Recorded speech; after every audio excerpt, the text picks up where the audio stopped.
আজকে একটা অনেক স্বাদের ডিমের কারি রেসিপি দেখাবো। ডিমগুলো আমি সেদ্ধ করে নুন আর হলুদ দিয়ে ভেজে নিলাম। আলুগুলো নুন আর হলুদ দিয়ে রেডি করে রেখেছি। এখানে মশলা, পেঁয়াজ সব কিছু রেডি হয়ে গেছে।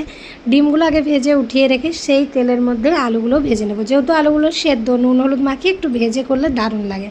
কড়াইয়ে তেল গরম হওয়ার পরে হিং দিয়ে দিলাম। হিং আপনি দিতেও পারেন, নাও পারেন। আমি হিং দিয়ে খেতে খুব ভালোবাসি। তারপর 5 ফোড়ন দিলাম, তেজপাতা দিলাম। এবার যে পেঁয়াজটা কেটে রেখেছিলাম দিয়ে দিলাম। পেঁয়াজটা হালকা ব্রাউন হওয়া পর্যন্ত অপেক্ষা করব।